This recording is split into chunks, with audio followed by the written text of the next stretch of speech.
It's not just about investment returns, but it's beyond that. It's your life, your legacy. Let's create that optimal path that you can make the most of your one amazing life. Welcome to Warriors at Work. This is Jeannie Coomber, your guide and host. Warriors at Work is a place where everyone in the workplace can come together, gain insight, encouragement, tell stories, connect, and share wisdom.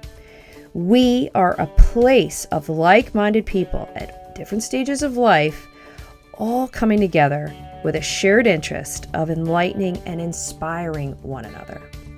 If you're interested in going from the predictable to the potent, and you want to find your warrior magic, step into the journey with us. Welcome to Warriors at Work. Hi, everybody. It's Jeannie. Thank you so much for being here with me at the Warriors at Work podcast. I am continuing my month-long focus on fierce females, and I'm delighted to bring to you a returning guest, Barbara Best, who's the co-founder of Capital Strategies, an independent registered investment advisory firm founded in 2003, based in Chicago. And we're talking about money and power and purpose and your why, and how she brings such a unique perspective to the whole money conversation. Not only is Barbara wildly talented and so skilled as an investment professional, you will quickly pick up the attributes that she really embodies that we talk about a lot here at the Warriors at Work podcast, but also in the Warrior Magic community conversations. She is generous. She is heart-centered. She is service-minded. She's community-oriented. And she has built a wildly successful business as well as a network for over 4,000 women based around empowering others. I am thrilled to bring to you this conversation. Welcome, everyone, to Warriors at Work. This is Jeannie Coomber, your guide and host on this journey. We continue a month-long focus on fierce females, and I am so psyched to have Barbara Best with me here today. So, Barbara, thank you so much for being here. Oh, my pleasure, Jeannie. Thank you so much for letting me have the opportunity to have another conversation with you. Yes, Barbara was a guest when I first started getting into podcasts about 2 years ago, and I was thrilled that we stayed in contact and was able to circle back and have even a bigger conversation about who you are in the world. I cannot wait to get into this because not only are you such a powerful human being, you're wildly successful as the founder of an investment advisory firm. You do so much for empowerment of women. You're very service-minded. And I want to break down some of those things and then get into the money, power, and purpose, which is a key theme that you are on the stage talking about nationally on a regular basis. So let's first start with, why did you start an investment advisory firm in 2003? Tell us the story. Sure. Well, I had already been in an organization for another organization for 19 years, and their culture was really to sell a product and to kind of fit it into a solution to meet a client's needs versus,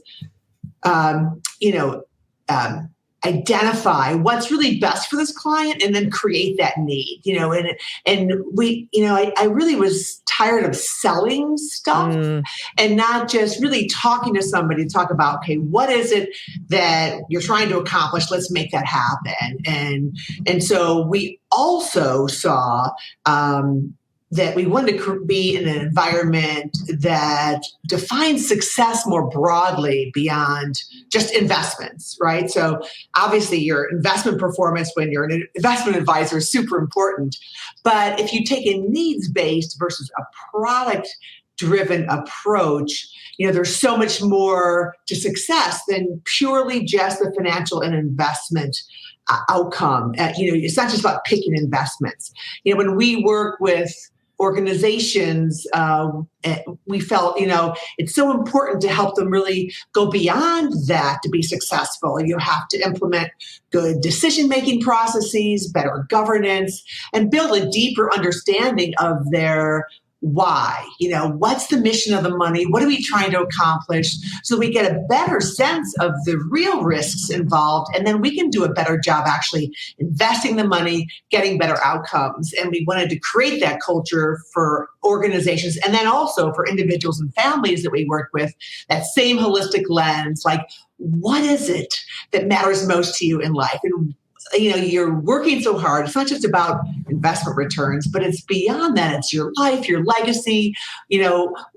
Let's create that optimal path that you can make the most of your one amazing life. And in the meantime, give you better clarity and confidence and transparency around what that looks like. And that transparency is something, and independence of thought is core to who we are, and doesn't always exist in our industry in a way that I think is authentic as ours is. I love that, because you really are engaging people when you're talking about what's your why, what kind of life do you want to live, but how do you want to think? How do you want to feel? And I think that's so important, and I think that's a big differential on how you're approaching the subject of money and money management, because you're really looking at the person or the entity in a very, very holistic way, which I think leads very much to how you are so service-minded, and the word empowerment means a lot to you. And one of the things that really struck me about you is in terms of your huge advocacy for women. You have created a network through your organization where there's over 4,000 members that are a part of this. So I'd love for you to share the story and the mission. So like, where did this come from, where you were like, I'm going to do this, and then now looking at it as something that is mighty and only getting bigger? How are you continuing to stay focused on your relationship to empowerment? Well, first of all, it's a core value, and it's part of my whole purpose statement is really empowering others, helping others live empowered lives, right? Because it's not me that empowers them, but they need to empower themselves. So that's just like really the essence of a lot of my thought and just how I approach things in life. But if I go back, it's really the two of our three founding partners were women. And typically half of our partners in our firm have been women, which in our industry is hugely unusual. And, it was really a point of pride, but it was more than that, right? It was really a call to action. So it was the three of us who founded the firm said, this is a real differentiator, and we need to do more to help other women succeed and to help empower other women to own our voice and our power. And so let's define the word empowerment, because that's, we hear that word all the time. It's really the process of becoming stronger and more confident to own your power and to control what you're in charge of, and to claim your rights. So empowerment is you're not asking for more than what you deserve. These are our rights that we need to own. And I think when a segment of a population is not the dominant group, then they often are afraid to claim their rights, right? And to be intimidated to do so. And I think for women in the workplace, that's been a prevailing force. It's tough. It's a dance sometimes when we want to claim our voice and not be perceived as too strong, and and not being supportive, and then we get dinged for being too supportive. So really wanted to help women own that power and be more confident in who they were. And certainly the other issue for us, and the impetus for starting this group, was just in our industry. Since women we just found women didn't historically support each other. There just weren't a lot of seats for one another, right? So you needed to protect your seat because it just was more limited. And fortunately, we're seeing things improve. I think we have lots of opportunities to still see more improvement about opportunities for women to lead. But I think this group we created, we wanted that culture where we encourage women to make an ask, where we encourage women to really support each other professionally, and then we really wanted to use that same holistic lens that we use in our firm, really to define success more broadly. Because I think for women especially, our definition of success is beyond professional success, right? It's really about personal, spiritual, emotional, physical issues that are important to us, our relationships. And that sense of success, it's just having professional success is not going to make us feel fully successful. And certainly if we have issues that we're struggling with in these other areas of our life, we're not going to feel fulfilled and successful. And so we wanted to bring speakers in to talk about all those different things to help inspire us to be our best selves and to, again, propel women to live more empowered lives. And when we started this 6 years ago, there wasn't a lot of groups doing this and taking this approach. I think it's really becoming very prevalent now that people are talking more about these issues. But I thought we were really early on in that conversation. Yeah, so talk to us about like what would some of these programs look and feel like, so people really can get a visual of what you're creating. Sure. Well, I guess the very first one is the neuroscience of change and why change is hard. So really getting into some of the root causes. That was when no one had heard of Amy Cuddy, or the growth mindset, Carol Dweck. And so we started talking about those issues. We had actually a woman who's a leading researcher in physical therapy and a nutritionist talk about the impact that what you eat and how you move has on pain management and performance. We had lead cardiologists in our one of our top hospitals here in Chicago talk about stress management. We had mindfulness experts come in. We had nutritionists, meditation people. We have an annual program on empowering women financially, because the mission of the forum is to support the personal, professional, and financial success of women, and to really help women really own their voice from a financial perspective as well. So we continually evolve that message and content as well.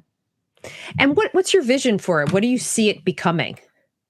Well, okay, so the silver lining of the pandemic is, we've gone virtual, right? So this was within our geographic footprint, Chicago area. We have an office in South Florida. So now we have this virtual platform. What was really also important to us, at first we thought, should we just limit this to more executive women or a certain level? And we thought, no, what the real beauty of this, we need to lead by example and pay it forward. That's a big theme in what we do.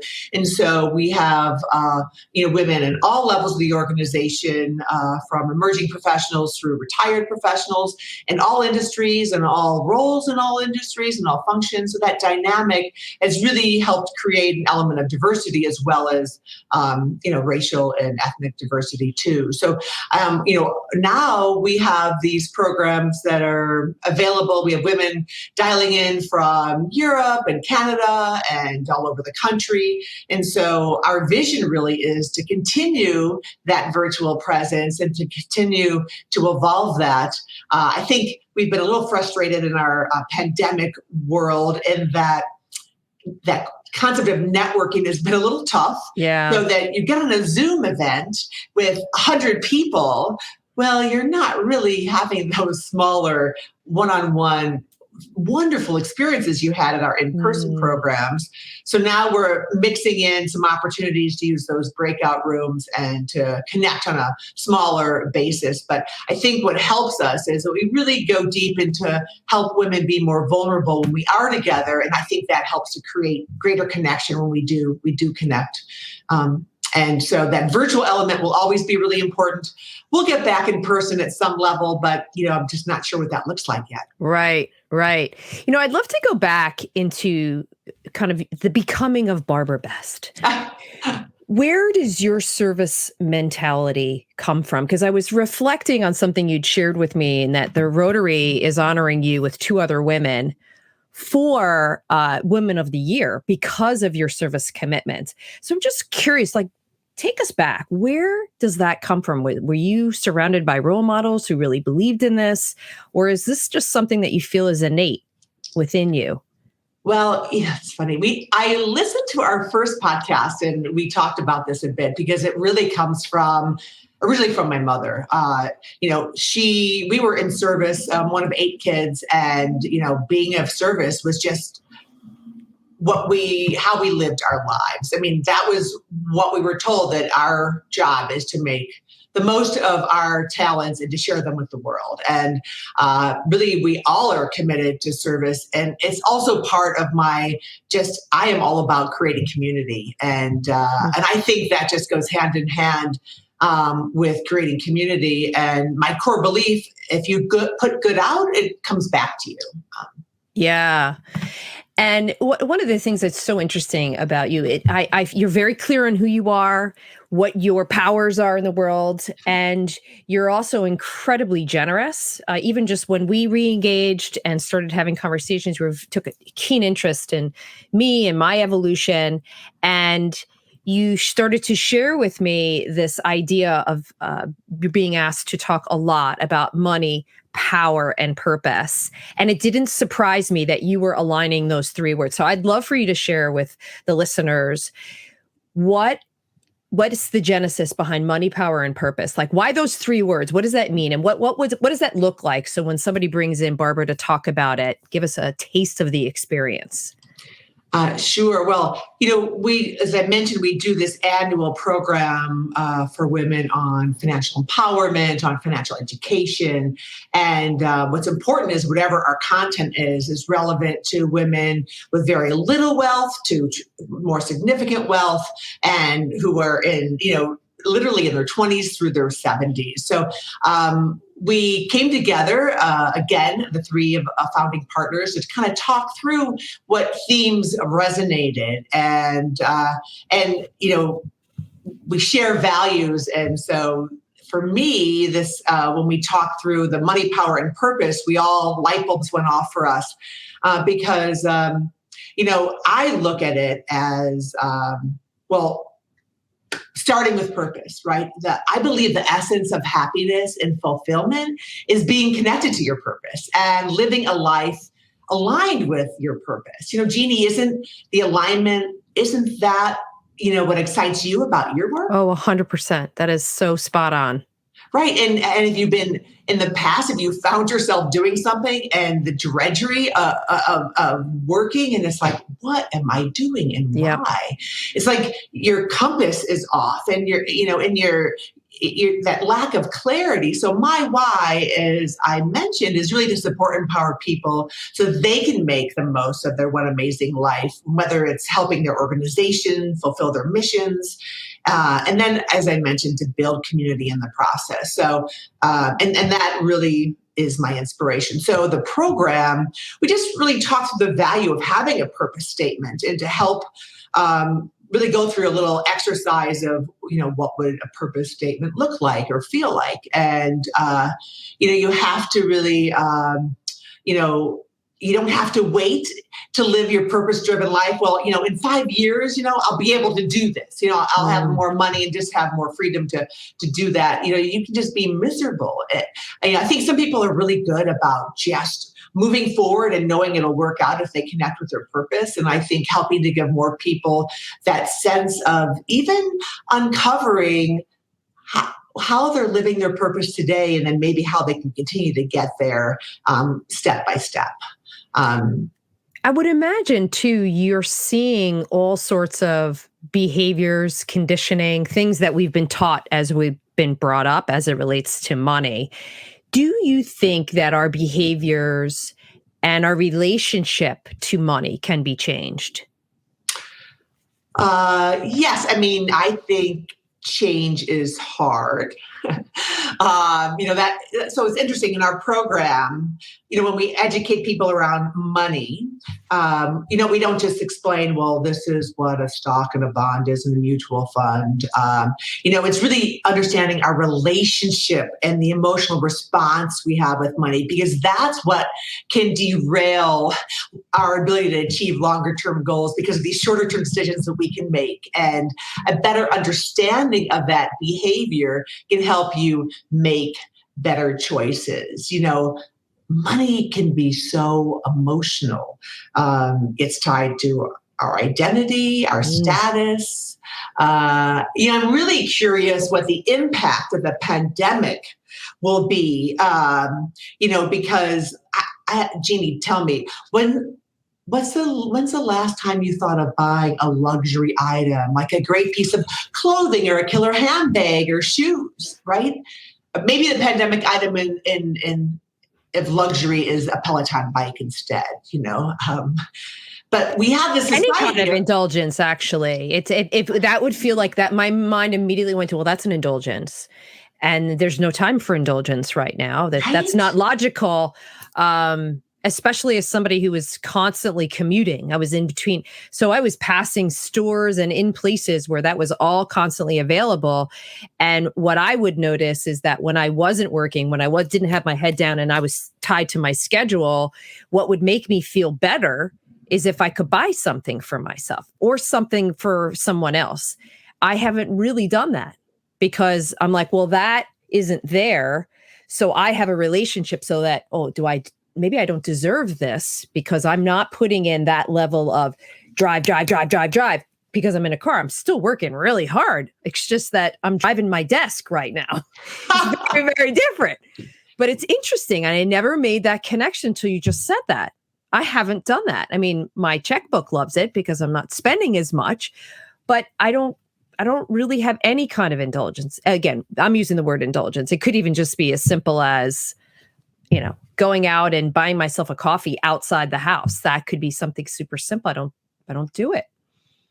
Right. So, will that change? I mean, even to me, I had achieved a business goal and I thought, okay, if I do this, there's this one handbag I think I'm going to buy. And then I'm like, Barbara, who can see your handbags right now? You've got a closet of some really great handbags. Just pick one of those you haven't used in a while. And where are you going anyway, besides walking your dog? So it'll be interesting. I do think, hopefully we can pause and reflect on, wow, isn't that interesting? I used to use money to fill a void. What is that void I'm trying to fill? Because we can do that in a significant way in the near term to placate that emptiness, or just something to make us feel better, or and make us feel like we have greater status, or that when I have that on, I'm really gonna be impactful. But that seems to be so less important. So maybe it's important to pause and think through that, so that maybe we can be more intentional with our decisions. And I'm not saying stop buying stuff. At the end of the day, all that matters is whatever drives your actions supports your goals versus derails them, right? That's what matters most. And I think what's also very interesting, the other thing that just struck me is, I'm sure you see and talk to a lot of people who have, and I know you coined this phrase, this money story, where they have embarrassment or shame. I don't have enough. They have some sort of insecurity about showing the world what they have, or whoever they're engaging, which I think is a key piece to this too, is to create consciousness around going back to what you just said. What is it you're trying to create in your life? What are the behaviors? What are the actions and things that you're doing to manifest that life you're trying to create? And I see people like you as a guide and an expert to help navigate that. And offer your wisdom and advice and counsel around, here's what I've seen works really well. And I can feel it, even how you're approaching this subject is incredibly customized to each person's money experience. Well, so it's interesting. I don't think I can take credit for coining it, the money story, but the family money story. I was in conversation with someone. They were talking about how that whole concept, and we really have expanded it and talked about it, and we included in our program. I have one of these great old photos of me as a kid, with the whole family here, because it was such an aha moment for me when I dug into my family money story. I really wasn't aware of the impact it had on my behavior.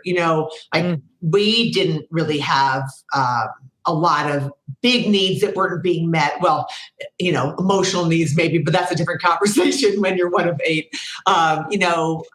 We always kind of were able to have things that we needed, but I wasn't aware of a budget. I certainly learned at an early age to hide the shopping bags from Dad when he got home. That would stress him out. And my parents never talked about money, and I adopted those same behaviors. I experienced financial infidelity in my first marriage. I wonder why we never talked about it. And the first time we did this program, I went home and talked to my partner about my money story. I'd never really talked to someone who I was in a partnership with, and he shared his, and it so helped me have a better understanding of him, and it's helped us have more productive, effective conversations. In our last podcast, we talked about money silence, and that's that shame sometimes about, I can't believe I've made those mistakes, and we've just got to move forward. All we can do is focus on what we can control going forward, right? And we need to maybe understand is some of what happened, impacting us in a negative way, and so, like you said, in terms of how we approach this, when we talk to people, there was this couple, especially during the pandemic or during times of fear.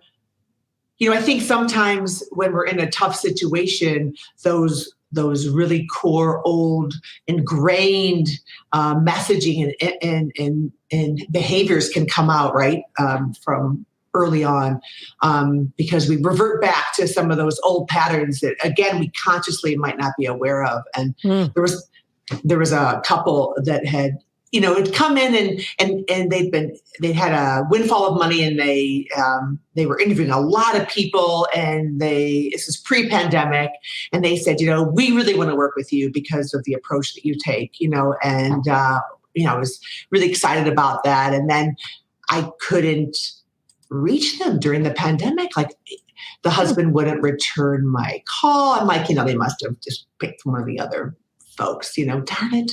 I really thought, it was, we were going to work well. And then, but I am involved in another organization with his wife, and she said, oh no, we want to work with you. And I'm like, well, what's going on? And then eventually I'd reach out, I'd send some of our videos and just check in, here's some information, ideas I have to help you during the pandemic. And they're clients, but he admitted, and I learned their money story. So he grew up, with such a mindset of scarcity. He was from the East Coast in a rural farming family, and they were told that they had nothing and they were almost like worth nothing, like this whole scarcity. And then his spouse grew up with this complete abundance mindset, like that they just had this richness in their family, Midwestern, good family. And, but they had about the same amount of money. I mean, she didn't realize until later that they really didn't have a whole lot of money. But so she approaches things with this abundance and growth mindset, and he's just stuck in holding on to this money because he's so afraid. And so we've really worked with them. And the big thing was they didn't have a plan. There was too much uncertainty. And so we've helped them eliminate the uncertainty to figure out, so what is it you guys want to do together? What's your future vision of what you want to do? And let's make that happen. And when you can get rid of that uncertainty and create more clarity and confidence, then you can remove some of those fears. And I think that can help you get rid of those old behaviors because they're just so irrational. I mean, because it's just emotion, right? Yeah. And it's past trying to inform current.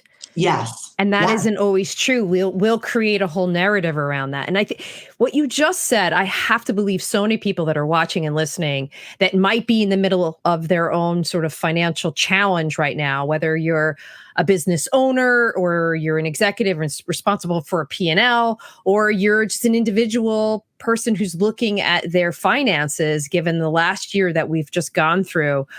I think it's really important what you just said. I think there's a sort of an acknowledgement. And what I'd love to do is ask you from like sort of a tactical, where would somebody begin? So somebody's sitting with this and they just heard you and they go, yeah, I need to look at this. I need to acknowledge this. Where would someone begin?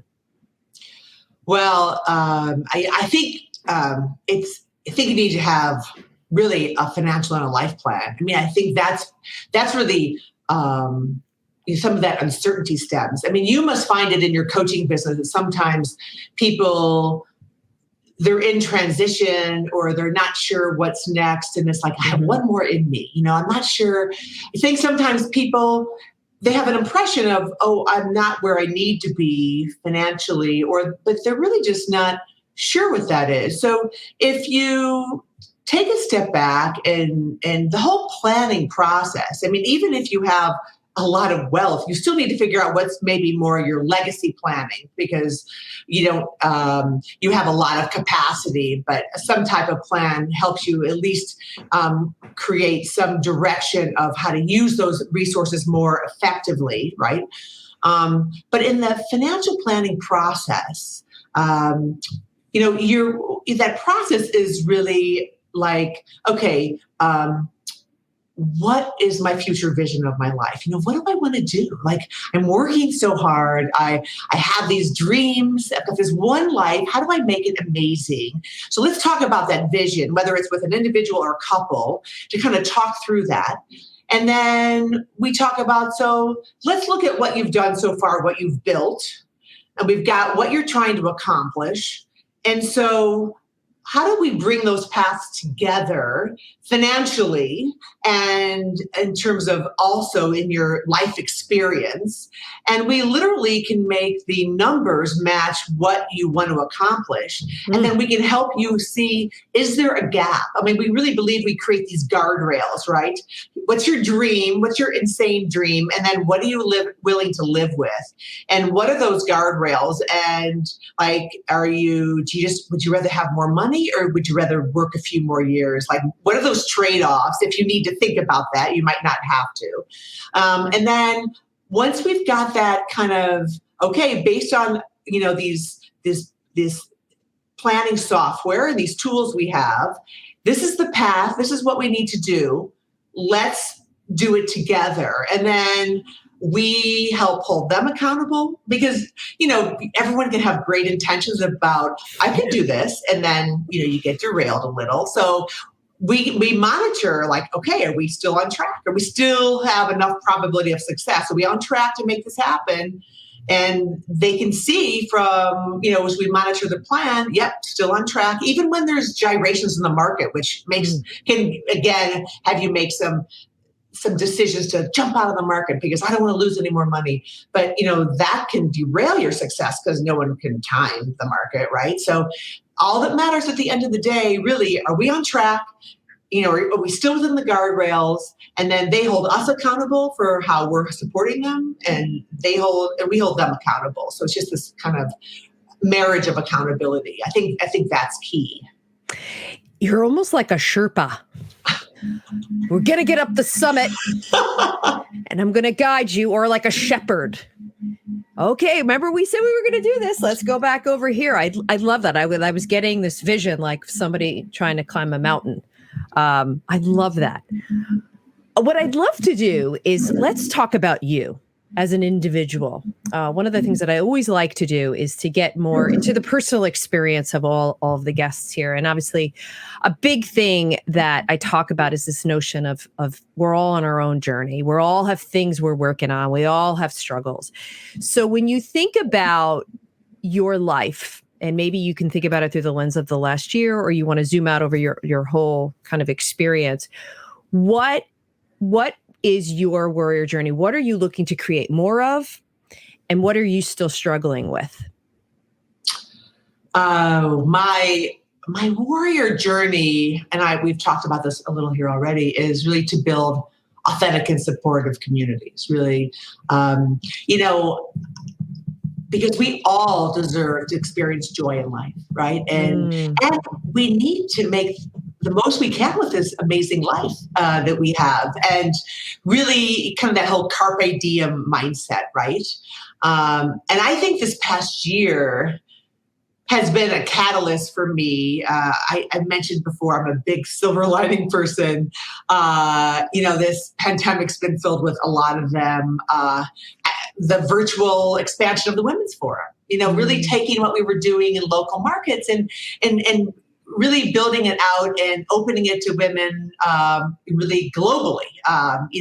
We don't have a huge global footprint, but getting the message out and sharing some of this wonderful content, which is mostly content that is offered through women speakers. We have a few men that we invite in as well, but really mostly women speakers, because it's just creating an ecosystem. And then launching this our website, Capstrat Women's Forum website, so that it's accessible. When we do an event, we build a blog with a recap and have the Zoom link, and so people can watch it 24/7 whenever it's convenient for them to do so. So that's exciting to me on my warrior journey, to continue that. My struggles, part of my struggle is like this continual process improvement mindset. I need to set better boundaries of work and personal time. I talk about self-care, and I try to practice some of it, but setting those boundaries is a struggle for me. Partly because I love what I do, but I really I also need to take a break from my work. Doesn't feel like work, but because of my passion for it. But I do. I think literally my body's breaking down from not moving as much because I'm at the desk. Even if I can stand or sit. And now I've decided I'm going to get a treadmill. That's going to help me. So we'll see if I think it's in my inbox and on Amazon. I'll see if I pull the trigger. And then hand in hand with this is letting go of this notion that I'm not enough. I think too often about what I haven't accomplished yet. But I need to just know that who I am and what I'm doing is enough. And just pause every now and then. I love that. So here's my last question. What's your warrior magic? I think it's my ability to build community and be a connector. I don't see things in silos. I see this web, which can be super frustrating for some people because I can get distracted easily, right? Like, oh my God, that fits right in here. Oh, when I met you, you need to talk to this person. This fits so well because I just see connections and how things interrelate. And so when I'm in conversations with people, I listen, to what their needs or what they're expressing, and I can identify these contacts or resources that can help them. And I really try to be as supportive as possible to clients. I think it's not just about managing their money. I just heard what they said about their child or college needs. So let's connect them here. And I think I do this very authentically and try to just stay true to my purpose. And it's just so fulfilling to me. To do it that way. I think my life is a gift, my privilege is a gift, and that I need to share it with others, that service mindset we talked about, to help them experience and have that fulfilling life. And that's what drives my actions. So I think that's my magic. Your energy and your possibility thinking is like contagious. I'm so grateful that you took the time to be in this conversation with me and share with all of my listeners who you are and what you're serving up to the world. So, Barbara, thank you so much. I really appreciate it. Oh, Jeannie, I thank you. This has been another great conversation with you. And thank you for all that you're doing. I love your Warriors at Work. It's a great theme, and your service is wonderful to so many people as well. Thank you. Thanks to everybody for listening to another episode of Warriors at Work and letting us be a part of your warrior journey. You can ask questions and make suggestions for future topics at jc@jeanniecoomber.com. Connect with me personally on LinkedIn and Instagram, and join us on the Warrior Conversations channel on YouTube and at the Warrior Magic Community page on Facebook. You can find links to all these places on my website, jeanniecoomber.com. And most importantly, be sure to tell friends about us, subscribe, rate, and review us on iTunes, Spreaker, and Spotify. It helps others find the show and puts more warrior magic out into the world.